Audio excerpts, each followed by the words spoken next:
Hi friends, welcome to Shweta Pakashala. ನಾನು ಇವತ್ತಿನ ದಿನ ನಿಮಗೆ ಬದನೆಕಾಯಿ ಎಣ್ಣೆಗಾಯಿ ಮಾಡುವ ವಿಧಾನವನ್ನು ತೋರಿಸ್ತಾ ಇದ್ದೀನಿ. ಇದಕ್ಕೆ ಬೇಕಾಗಿರ್ತಕ್ಕಂಥ ಸಾಮಗ್ರಿಗಳನ್ನು ನೋಡೋಣ. ಬೇಕಾಗಿರುವ ಸಾಮಗ್ರಿಗಳಲ್ಲಿ ಮೊದಲನೇದಾಗಿ ಒಂದು ಬೌಲಷ್ಟು ಕೆಂಪು ಮೆಣಸಿನ್ಕಾಯಿ ತೊಗೊಂಡಿದ್ದೀನಿ, ಒಂದು ಬೌಲಷ್ಟು ಈರುಳ್ಳಿ ಕಟ್ ಮಾಡ್ಕೊಂಡಿದ್ದೀನಿ, ಒಂದು ಬೌಲಷ್ಟು ಶೇಂಗಾ ಬೀಜ ತೊಗೊಂಡಿದ್ದೀನಿ, ಅರ್ಧ kg ಬದನೆಕಾಯಿ ತೊಗೊಂಡಿದ್ದೀನಿ ಚಿಕ್ಕದಾಗಿರ್ತಕ್ಕಂಥವು, 2 ಪೀಸ್ ಚಕ್ಕೆ ತೊಗೋಬೇಕು, 5ರಿಂದ 10 ಲವಂಗ ತೊಗೋಬೇಕು, 4 ಪೀಸ್ ಶುಂಠಿ ತೊಗೋಬೇಕು, 5ರಿಂದ 10 ಬೆಳ್ಳುಳ್ಳಿ ತೊಗೋಬೇಕು, ಕೊತ್ತಂಬರಿ ಸೊಪ್ಪು ತೊಗೋಬೇಕು, ಧನಿಯಾ ಪೌಡರ್ ತೊಗೋಬೇಕು, ಒಣ ಕೊಬ್ಬರಿ ತೊಗೋಬೇಕು ಮಸಾಲೆಗೆ, 2 ಟೊಮೆಟೊ ಕಟ್ ಮಾಡ್ಕೊಂಡಿದ್ದೀನಿ, 2 ಸ್ಪೂನ್ ಎಳ್ಳು ತೊಗೋಬೇಕು, ರುಚಿಗೆ ತಕ್ಕಷ್ಟು ಉಪ್ಪು ತೊಗೋಬೇಕು, 1 ಬೌಲಷ್ಟು ಎಣ್ಣೆ ತೊಗೋಬೇಕು,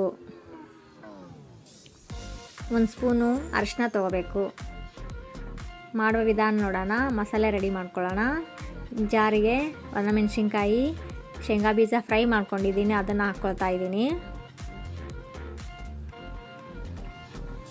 ಎಳ್ಳು ಹಾಕ್ಕೋಬೇಕು, 2 ಸ್ಪೂನಷ್ಟು ಎಳ್ಳು ಹಾಕ್ಕೊಂಡ್ರೆ ಸಾಕು. ಅರಿಶಿನ ಹಾಕ್ಕೋಬೇಕು 1 ಸ್ಪೂನಷ್ಟು, ಕೊತ್ತಂಬರಿ ಸೊಪ್ಪು ಹಾಕ್ಕೋಬೇಕು,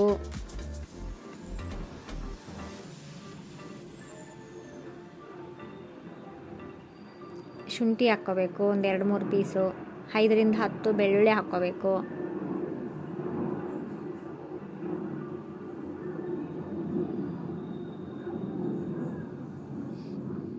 ಎರಡು ಪೀಸ್ ಚಕ್ಕೆ ಹಾಕ್ಕೋಬೇಕು, ಒಂದು 5 ಲವಂಗ ಹಾಕ್ಕೋಬೇಕು,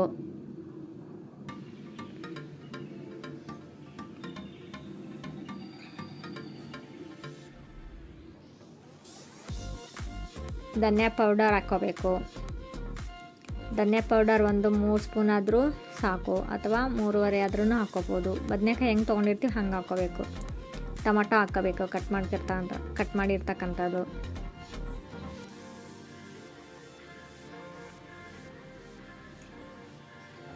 ಒಣ ಕೊಬ್ಬರಿ ಕಟ್ ಮಾಡ್ಕೊಂಡಿದ್ದು ಹಾಕ್ಕೋಬೇಕು.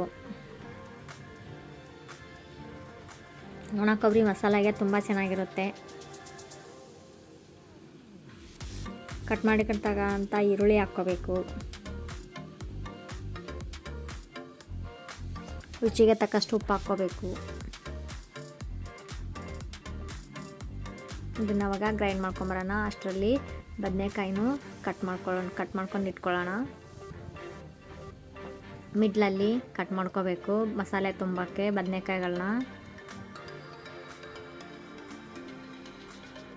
ಕಟ್ಟಗೆ ರೊಟ್ಟಿ, ಎಣ್ಣೆ ಬದನೆಕಾಯಿ ಸೂಪರ್ ಕಾಂಬಿನೇಷನ್, ತುಂಬ ಚೆನ್ನಾಗಿರುತ್ತೆ. ಹಾಗೆ ಚಪಾತಿ ಜೊತೆ ಚೆನ್ನಾಗಿರುತ್ತೆ, ವೈಟ್ ರೈಸ್ ಜೊತೆಗೂ ತುಂಬ ಚೆನ್ನಾಗಿರುತ್ತೆ. ಇದನ್ನು 1 ಟೈಮ್ ಮಾಡ್ಕೊಳ್ಳಿ. ಹೇಗೆ ಬಂದಿದೆ ಅಂತ ಕಮೆಂಟ್ ಮಾಡಿ ತಿಳಿಸಿ. ನೋಡಿ, ಮಿಡ್ಲಲ್ಲಿ ಮಸಾಲೆ ತುಂಬಕ್ಕೆ ಬದನೆಕಾಯಿಗಳನ್ನ ರೆಡಿ ಮಾಡ್ಕೊತಾ ಇದ್ದೀನಿ. ಇದೇ ರೀತಿಯಾಗಿ ಎಲ್ಲ ಕಟ್ ಮಾಡಿಕೊಂಡು ಈಗ ಮಸಾಲೆ ತುಂಬ್ಕೊಳ್ಳೋಣ ಮಿಡ್ಲಲ್ಲಿ. ನೋಡಿ, ಮಸಾಲೆನ ಈ ರೀತಿಯಾಗಿ ತುಂಬ್ಕೋಬೇಕು.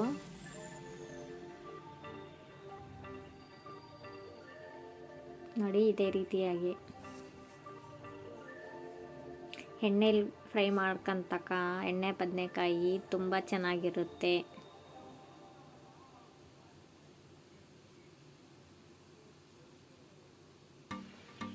ಮಸಾಲೆನ ಕಡಿಮೆ ತಿನ್ನೋರು ಕಡಿಮೆನ ತುಂಬ್ಕೋಬೇಕು. ನಮಗೆ ಇಲ್ಲಿ ಮಸಾಲೆ ತುಂಬ ಜಾಸ್ತಿ ತುಂಬ್ಕೊಳ್ತಾ ಇದ್ದೀನಿ. ನಮ್ಮ ಮನೇಲಿ ಮಸಾಲೆ ತುಂಬ ಜಾಸ್ತಿನೇ ತಿಂತಾರೆ, ಅದಕ್ಕೋಸ್ಕರ.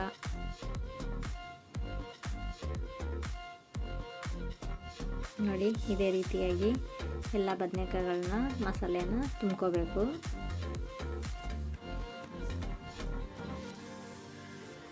ನೋಡಿ, ಈಗ ರೆಡಿಯಾಗಿದೆ.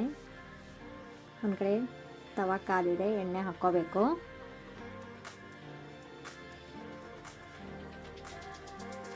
ಎಣ್ಣೆ ಬಿಸಿ ಆಗಬೇಕು.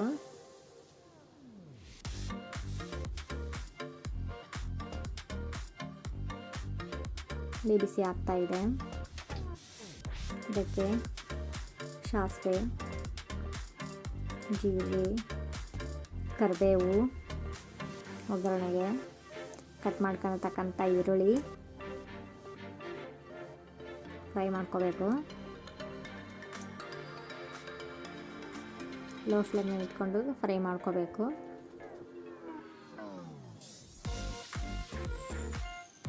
ಈರುಳ್ಳಿ ಕೆಂಪಗಾಗಬೇಕು. ನೋಡಿ, ಕೆಂಪಗಾಗಿದೆ ಈರುಳ್ಳಿ. ಇವಾಗ ಒಂದೊಂದಾಗಿ ಬದನೆಕಾಯಿನ ಎಣ್ಣೆಯಲ್ಲಿ ಬಿಡಬೇಕು. ನೋಡಿ, ಈ ರೀತಿಯಾಗಿ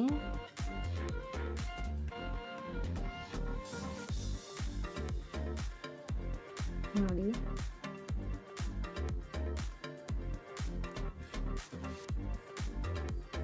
ಎಣ್ಣೆ ಬದನೆಕಾಯಿ ರೆಡಿ ಆಗ್ತಾ ಇದೆ. ನೋಡಿ, ಈ ರೀತಿಯಾಗಿ ಇಟ್ಕೊಂಡು 2 ನಿಮಿಷ ಬೇಯಲಿಕ್ಕೆ ಬಿಡೋಣ.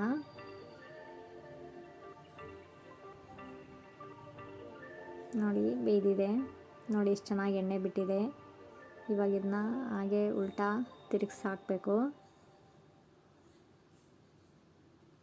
ಬೇಕಂದರೆ ಸ್ವಲ್ಪ ನೀರು ಹಾಕ್ಕೋಬೋದು.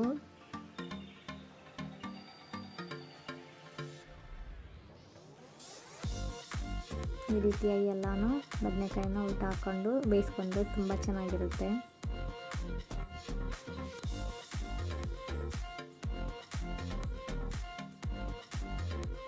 ಈಗ ಮತ್ತೆ 2 ನಿಮಿಷ ಬೇಯಲಿಕ್ಕೆ ಬಿಡೋಣ. ನೋಡಿ, ಆಗಿದೆ. ಎಣ್ಣೆ ಬದನೆಕಾಯಿ ರೆಡಿ ಆಗಿದೆ.